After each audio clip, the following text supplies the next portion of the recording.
the first step you have to do if you're going to sell retail in an insurance market is you need to turn your product and your services into something that's not an apples to apples comparison with the rest of the market. And so that's what we did. We came up with a particular roofing package that was very high end looking, had high end functionality.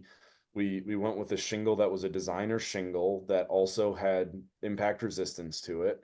And we did a bunch of really cool stuff with the accessories. We used bullet boots and better drip edge and open valleys, and we did some really nice stuff with it that was more expensive, but our total extra cost on it might have been, I don't know, 50 to $100 a square, and we were selling it $700+ a square in Dallas while everyone else was eating deductibles.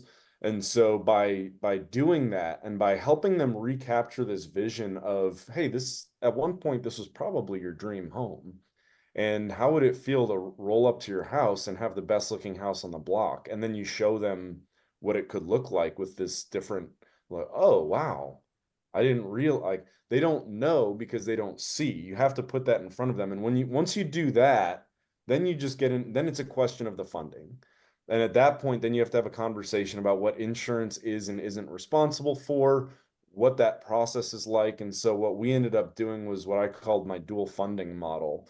And so what we would do is we would get them approved for financing, and then we would, recommend that they reach out to a PA or someone to get the insurance money.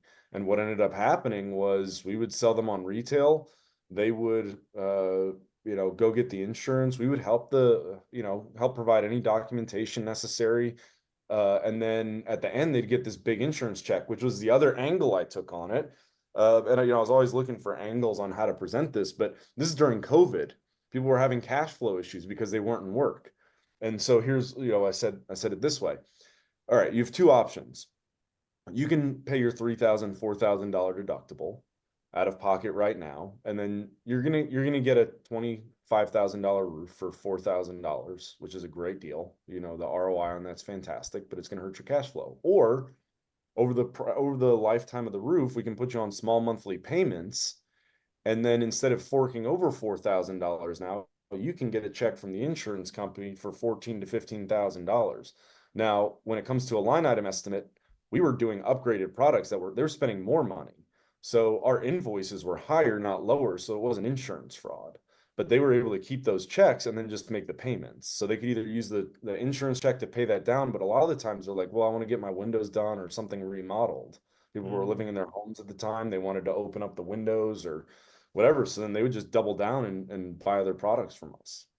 Yeah.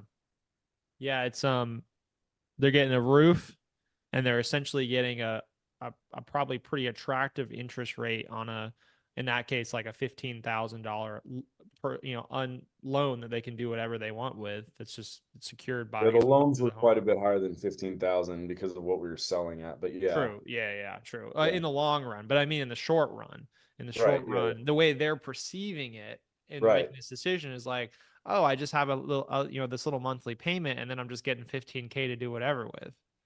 exactly. Oh yeah, right, yeah. The Yeah. 15K is what they were getting. Yeah, exactly, Not exactly. And then financially accurate, but like, emotionally accurate in emotionally, the, yeah. yeah, yeah. And I would personally never buy that way because I prefer to if it's going to cost if the interest rate's higher than what I'm earning on my money, I'm not paying it. I'll just pay cash, right? And so, but that's a luxury and something that comes with being intentional with your money, which most people aren't, frankly.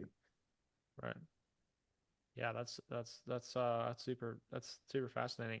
John, how does that compare? Because I know you will often sell insurance jobs with financing and then have them pay on the back end. Is your pitch similar to that? It's very similar. So it's very, very similar. We finance. One other thing that we do is we just finance the deductible if they've because Sure. deductibles are changing so much, and they're like, oh, it's a $9,000 deductible for a $18,000 roof. I'm like, Yeah. just finance the deductible. If you want to pay for some of it, whatever. We'd rather them finance the whole thing and click a button and pay us, and then they collect the money. Because once they have their new roof, they don't care about paying you. They're Right. just the amount of energy and effort and staff, even with Proline, is wild just to collect the money that they already know they owe you. And Well, they've we already need- they like to write a 5-star review too before they paid us because we they're need like, the Proline customers on my build out then, because I've got some stuff for collections that's pretty powerful. yeah, we definitely need that because I mean as we're recording this, like a couple days post huge storm in Georgia and the southeast. And so yeah, it's super. I don't love insurance work. I love retail work. Hate It's the insurance best. work. It is